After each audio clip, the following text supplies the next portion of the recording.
Hey folks, and welcome back to another episode of your Brains Coach podcast. My name is Shurina. I'm your host, I'm your Brains Coach, and it is my job here to bring to you all the best, recent, most interesting, cutting edge, and most effective brain body tools so you can take control, better control of your brain, of your mind, to take better actions more consistently to feel, look, and do your absolute best. Today, folks, is going to be an unusual episode. In a couple of minutes, you're going to hear a recording from my Audio Thursdays events on LinkedIn.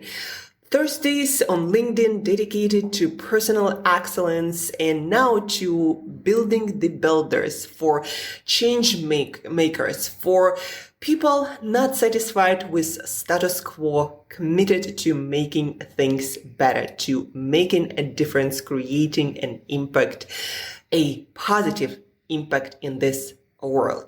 So this audio event was dedicated to a fundamental thing, skill you gotta understand and master if you wanna change anything in this world or even in your life from macro to micro. If you're in any kind of business and you wanna create things, make things different and better, first and foremost, you gotta understand how change works in a person's mind. How does your brain works? How do you change? What's the science of it? What's a better way to change faster, to create change that is fast, to create change that lasts? How do you do that? We actually, over the past decade, got quite good science about what makes our brain change and how to create that change better and faster and how to make it last. And if you are in any kind of business that creates any sorts of innovation, that business that where you want to change people's behavior, even if you want to make people, help people to start using your service so they do things more effectively, more productively, easier, better, faster, whatever that is, most probably you are trying to change people's minds, to change people's behaviors, to change something in the world. No matter what kind of business you are in, you're still in people's business and you need to understand how to change people. And also from macro to micro, if you want to create anything that's different, anything that's better, any sorts of progress or improvement in your personal, professional life, in your health, you got to understand how to change yourself. And this audio event was all about that, the scientific secrets to change that is fast, change that lasts. And again, specifically designed and dedicated to builders, change makers, innovators, people not satisfied with how things are, but committed to making things better. So without further ado, please enjoy. Oh yeah, and don't forget to follow me on LinkedIn, and the link is in the show notes, because my LinkedIn in the next couple of years is going to be a network of ambitious builders, entrepreneurs, change makers dedicated to creating a better world. So you definitely want to stick around.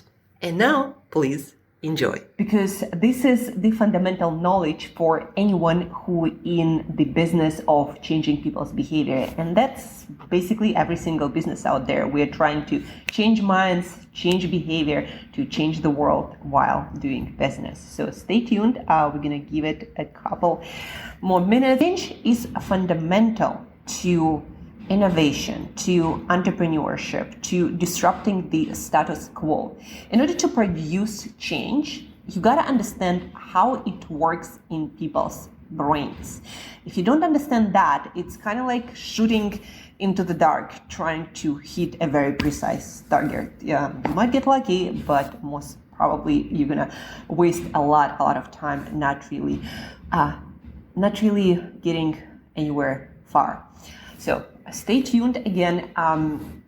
super excited about this episode. For me, folks, is going to give you a little bit of background until everyone is getting in.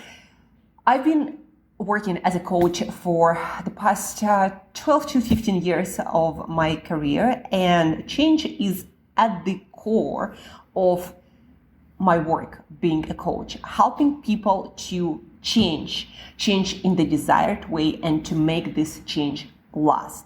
And I can tell you that in the past decade, a lot of things have changed, mostly because we now have a lot more data, precise data and research on how our brain works, and why we change when we do and why we don't when we don't.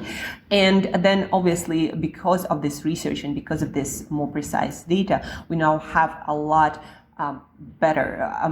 much better and much more effective strategies that we can use to help people change or to produce a desired change in the culture, in our companies, in our teams, and in the world. So let's just jump into the session and see who else is going to show up. Maybe it wasn't the best time. Today I changed the time from our regular time, so we'll see how that goes and how many people will eventually join in. But I'm glad that you are here. Again, the information you are about to learn will help you to be better at producing change.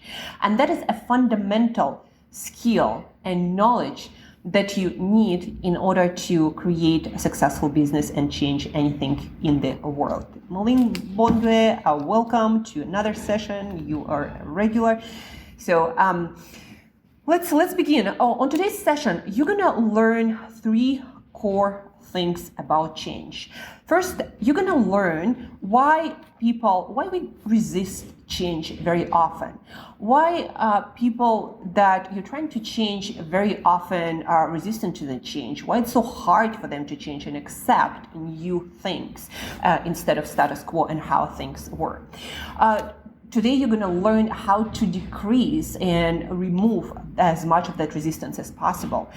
Number 2, you're going to learn how to create change faster, like one and done. How do you create new habit, new behavior in people much faster?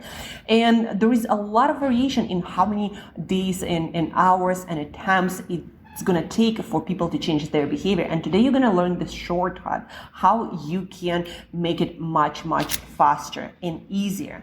And again, that leads to the third point. How do you make change easy for people? Because if you didn't notice that, but people do not like hard. They might be enthusiastic about hard changes for a little bit, or maybe for a couple of weeks, for a month, but then they're gonna come back to easy. Now, how can you design your solution so it is easy for people and people fall into that change, into new behavior much faster, and again, less resistance, less time. And then a bonus knowledge that you're going to learn today, especially important for you if you are a solution service creator and you want people to adapt new technology, to adapt new tool, to adapt new service, but people use it for a little bit and then kind of fall off the wagon and get back to doing the things as they used to doing them. So how to avoid that? How to make people use your service not just for a little bit, but for a long time. So let's begin.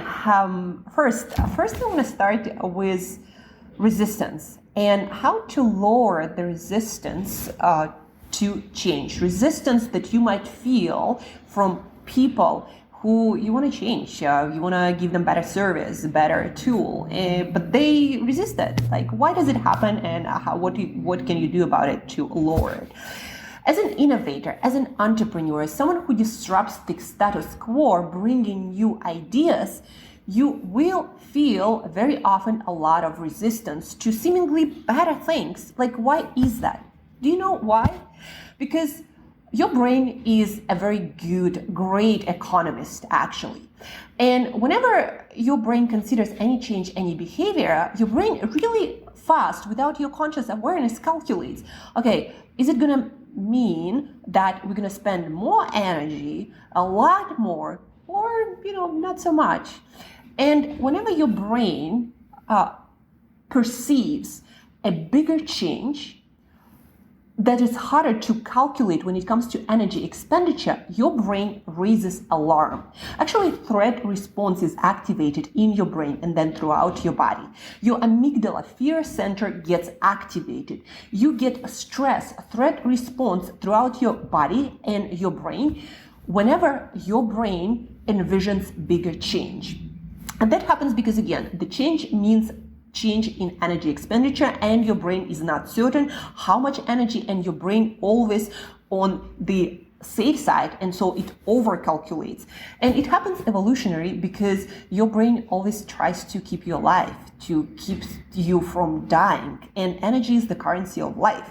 And so change is always considered to be a stress experience, something to be avoided, because when things how they always are, it's predictable. It means your brain can calculate the energy. It means it's easier to keep you alive. So your brain automatically has a threat, a stress response to any change. And the bigger the change is, the more different it is from how things are, the bigger that stress response. Now, how can you make it less stressful? How can you reduce that resistance? How can you make your brain feel less threatened? Well, there is this, almost famous now phrase. It's like Uber, but for X. Do you know why people use it? Because they wrap something different and innovative into a familiar wrapper that the brain is already accustomed to. And so now your brain thinks that the change is actually smaller, and your threat and your stress, your fear response gets lowered, and people will feel less resistance to whatever solution, new idea, disruption you propose.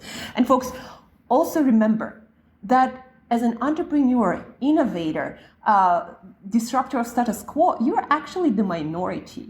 And what to you sounds like a cool idea, for most people sounds like a lot of stress and a lot of work. So keep that in mind next time you propose your fantastic idea. Remember that for the majority of people, change equals stress. And that's because how our brain evolutionary was designed to avoid change, avoid energy over expenditure. Also, on the culture team level, what you can do to make people less resistant to whatever change you propose, change in how you do things, how your team works, how your whole culture might work. To lower resistance, you do it one smaller step at a time. The smaller the step, the smaller the change, the less resistance people's brain will feel. It's kind of like getting back to that idea of bringing the water to boiling slowly so the frog doesn't jump out, right? If you set it to boiling right away, the frog will jump out. At least that's how they say it. But if you bring it to warmer and hotter temperature slower and gradually, that doesn't happen. The same with people. If you introduce one small change at a time, people can go from 0 to 100 without ever feeling stressed. So this is a practical advice and hack to lower the resistance. And again, this phrase, it's like Uber, but for X in all the different variations, works for the same exact reason. It makes unfamiliar and innovative more familiar, and that lowers the resistance, this stress threat response in your brain. That is just a great economist who tries to avoid additional costs of energy. Now, let's get to point number 2. How to make change happen fast and make it last. The closest, more human, way to say it is, how do you form new habits much, much faster? Did you know, for example, that on average, to form a habit, it doesn't take 21 days. It's actually not based on current research and data and science. To form a new habit, to make new behavior last, it actually takes, on average, 18 to 254 days. Again, 18 to 254. It's a huge, huge difference. And the difference happens because of certain behaviors and habits are more difficult and they require more energy, more changes in the environment, in the behavior itself. Certain things are more like against the grain, and again, they require more energy, more changes, and a lot of things come into play. But you can actually speed up the process no matter how hard the change is if you remember this one equation. I'm going to use the words of B.J. Fogg. He's one of the top researchers on behavior change from Stanford University in the US, the author of best-selling book Tiny Habits, Small Changes That Change Everything. So B.J. Fogg has this phrase: lasting change is a function of emotion. So change is a function of emotion. Specifically, fast change is a function of emotion. What does it mean exactly? Well, it means that if you want to produce lasting change fast, you gotta create a positive emotional response right after you finish the habit, or right after the person who you're trying to change finishes the behavior. So what can it look like? If you want to change the behavior of your teammate or somebody you work with, whenever they do something that you want them to keep doing, that you want them to improve on, enhance, that you want to keep that going, you congratulate them on that behavior. You acknowledge the positive behavior right away. That can look like, hey, high five, that was a great job on this project, that was awesome, that's what you just did. This is like emotional crack for your brain. People love attention. People love feeling good about themselves. People love being acknowledged by other people around them. So if you create this positive emotion right away after the behavior was changed, not like at the end of the month with some bonuses, the brain doesn't make connections that far, not at all. Like, this is where people make mistakes. You don't hardwire change by creating bonuses at the end of the month or at the end of the year. The brain just doesn't make those connections. You gotta acknowledge the positive behavior right away. You have a few seconds for the brain to make that connection, to release more dopamine, to basically tattoo that behavior into your brain. And that is crucial. So if you try to change your own behavior, that's exactly the same thing you gotta do. You do a workout, you eat something healthy, congratulate yourself, like literally make yourself feel good about that behavior right then and there. And that's how you change your own behaviors, one and done, really fast. If you want to change behavior of your kids, of your spouses, of your co-workers, teammates, or if you create a technical like technology, you create an app, you create some service. If you want people to change behavior, then you have to give them some sort of emotionally rewarded experience right after they finish the behavior. So rewards are fundamental if you want to create behavior in change, and you want to make it last, and you want to make it fast. So emotion change is the function of emotion. Yeah, repetition works also, but very ineffectively. It can take like up to a year to change a behavior compared to an emotional reward that can wire the behavior one and done super fast. So this is the second major knowledge about change. Change is the function of emotion, not repetition, if you're interested in fast change that lasts. Aspect number 3 of change. How do you make change easy? You know, while writing the description of the event, I mentioned people like David Goggins. He is a famous these days Navy SEAL and author. Recent book, Never Finished. Famous economist Katie Milkman wrote a book about behavior change, how we change. Alex Hormozi on his podcast, The Game, talked about productivity a lot. And what all of these people have in common is they all agree on one fundamental thing about behavior change. If you want to make it easy, If you want to not need willpower, and again, people do not like hard things. We just don't. Our brain is lazy. It's an economist. It always tries to save energy. That's just fundamental and probably never going to change.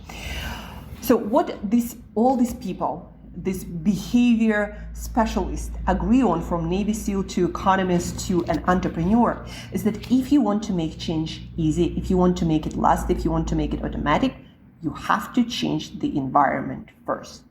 You gotta create the environment that makes this behavior super easy. So there is no friction and it feels effortless and fun and it feels like it requires no work whatsoever. So when it comes to, let's say, lifestyle changes, if you want to change the way you eat, you make healthy food super easy, make it everywhere, like wash the fruit, cut the vegetables, prepare it all ready to eat on the weekends. Make it easier than ordering on an app. If you want to do your workout, start with something super easy that you do at home, maybe even at your desk. So the less friction, the easier the change is going to be. Alex Hormozi talks a lot about how he makes himself consistent with taking supplements and protein shake. He's like, well, I just put it where my water is, or I just put it where I have my lunch, so I don't have to think about that. Now, when it comes to creating new technology, new service, anything that you want people to use consistently, you kind of have to do a lot of thinking. And you have to figure out, how do I make this easy for people? Remember that people are lazy. We all are. Fundamentally, our brain is lazy. Like, it's just fundamental again to who we are and why we survived. We are great economists. And so we always think about, no, we don't even think about it. It happens automatically. What is the easiest thing? So when you introduce new technology, when you introduce new app, new service, new way of doing things, don't try to persuade people to do it if you made it super hard. Do the thinking. That's what you're paid for. You're paid to think for people to make new behavior easy. So be that an app, be that a service, be that a new thing in your culture or a new thing you do as a team, as a startup, as a company. How can you make new thing easier than the old one? And that's the only way you can produce change at scale and change that lasts. We can all come up with great ideas, but if they're harder for people than the current thing that they do, yeah, they're going to be enthusiastic about it for like, I don't know, a week. And then when the newness of it wears off, like, I'm just going to get back to the easiest thing. And again, it's not because your new thing is worse. It's because it's more difficult. The brain is lazy. The brain is an economist, and energy expenditure is all it cares about. At the end of the day, in your subconscious, that's what your brain does all the time. Like, is it going to cost me more energy than I get from it, or is it going to cost me less? Funny story to that point. Evolutionary researchers often go to modern hunter-gatherer tribes, like some of them are here in Africa, tribes like Hadza, and they look at how they, for example, gather food and how they make decisions about where to get their next food source and whether they should go for that food source or whether they should just stay put and wait for the next opportunity. Well, what they learned is that without even realizing that, those hunter-gatherer tribes, their brains calculate how much energy it's going to take them to get that food source, like, for example, some fruit or vegetables, and how much energy it's required to get it. And if the calculation is negative, so the food source doesn't provide as many calories as they have to extend to get it, guess what? Hunter-gatherers don't do anything. Like, good idea, but not worth it. So you just want to understand that this is fundamental human nature. So if you try to make people use your innovation and it costs them more energy than the old thing, people will not use it. Again, maybe they, as your friends or enthusiasts, will use it for like a couple of weeks, but then as you turn the other way, they're going to drop it and use their old thing. So remember, make things easy for people first. That's what you're paid for. Think how to make things easier, not just you.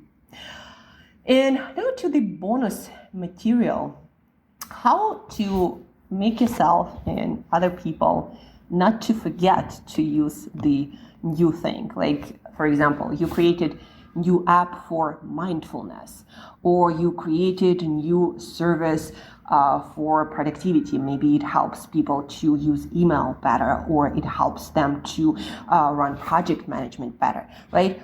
How do you make people not to forget to actually use that thing instead of the old system that they use?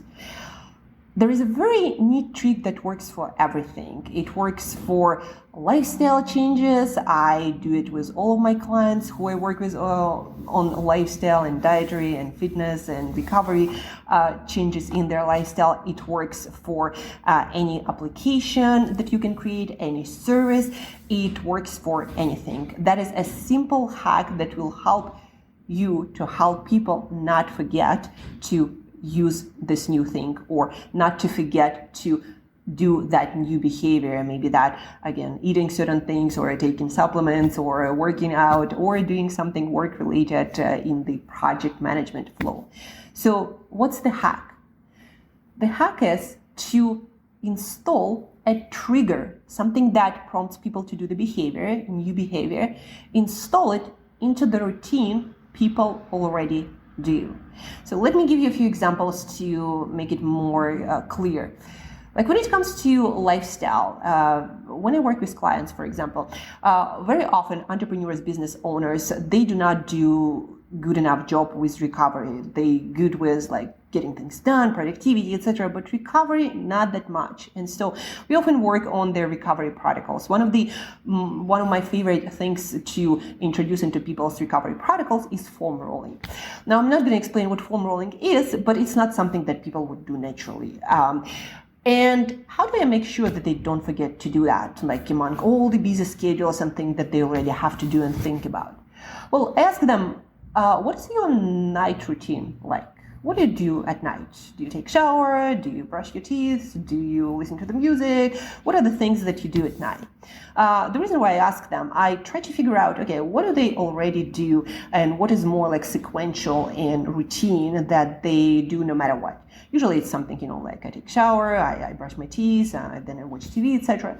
And then I ask them, okay, where can we squeeze in this foam rolling so it's now part of your routine? And usually, again, it's somewhere close to their shower time, after shower, before shower, or before brushing their teeth.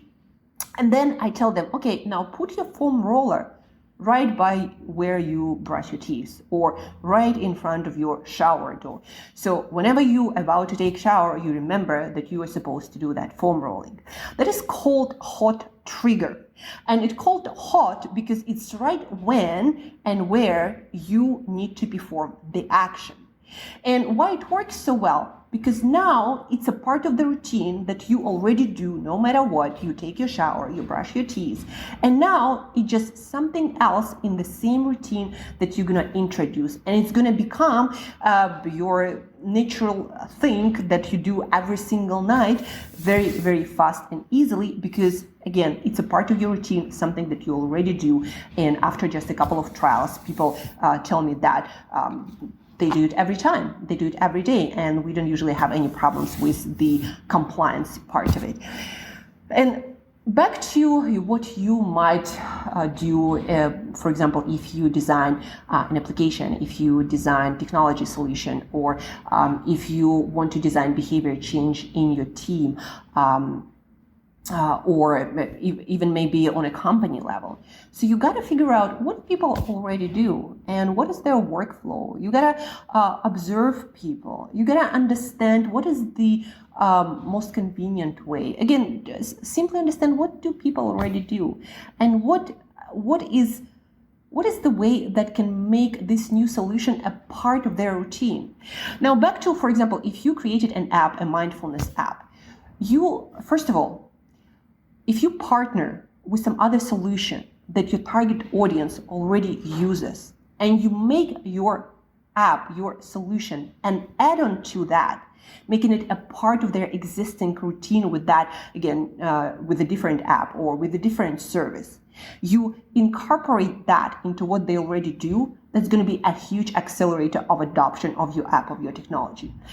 Or if you educate people about how this new thing can become a part of their routine. You create content around that, videos, you talk about that, you show it to people, you make them envision or picture the routine with this new thing that you created. And the more people visualize that, the more people try it, and the better it fits into their existing routine, the easier, the more flawless, and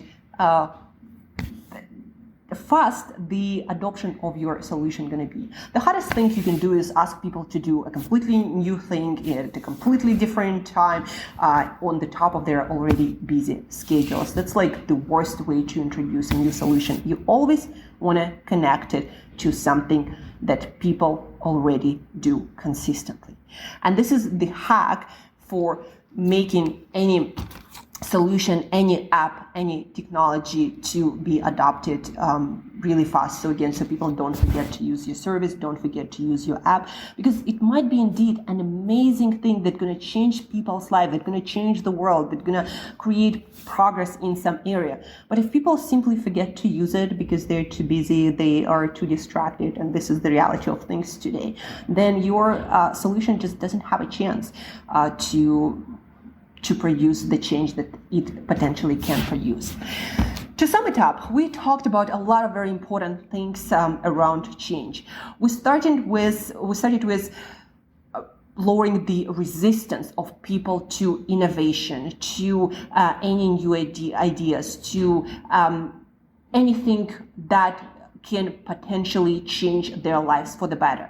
We talked about how in order to lower the resistance, you need to make unfamiliar more familiar, like it's like Uber, but for, whatever that might be. You need to introduce small incremental changes, all with the purpose to not raise the alarm in your brain. For our brain, change is always a lot more energy expended, and your brain doesn't like to waste energy or spend more energy, and that's why it resists change, it resists innovation. That's why change for most people perceived as stress. So in order to lower that, you want to make it more familiar, and you want to make incremental changes first, not like let's change everything. That might sound good for you as an, again, disruptor, innovator, but for most people it's just a lot of stress and a lot of work that your lazy brain, our lazy brain doesn't like. Number two, to make change fast, to make it last, we remember that change is a function of emotion, not repetition. If you want people to stick to new consistent habit consistently, you want to reward them emotionally right after they perform the desired action, not at the end of the month with bonuses or at the end of the year. Again, the brain does not make this connection. It will not remember that fundamentally this action produced positive change. So you gotta reward, acknowledge people right after they finish the action. Again, change is the function of emotion. If you want to make it fast, if you want to make it last, you want to make people feel good right after they perform desired action. And that again can be installed into service, into solution, into the application. And number three, if you want to make it easy for people, if you want for people to adopt your solution fast, then you gotta first and foremost think about environment. Are you making it easier for people, or are you making them work harder? And again, we know that our brain is lazy, it's an economist, it doesn't like to spend energy, it doesn't like to do things that are hard, unless you are someone like David Goggins, but there are not so many of people like that. And so you want to make things not just new, not just better, but also easier for people. And that's how you produce desired change fast. And that's what I wanted to share with you. Thank you so much for showing up, Evert, Anton, Will, Marianne, Malin Bongwe. Thank you so much for paying attention. I hope you liked it. If you did, thumbs up, claps, whatever emoji you like to use. It's at the bottom of the app. So thank you so much. Don't forget to look into your inbox tomorrow, because I'm going to send you cliff notes with the most important takeaways of today's event. And what else? If you want me to present to your company, to your team, you want to learn more about change and also high performance, focus, productivity, preventing burnout, anything and everything related, please do let me know. I'm more than happy to share this with more people. Thank you again. Have an awesome rest of your day, and I'm looking forward to seeing you again.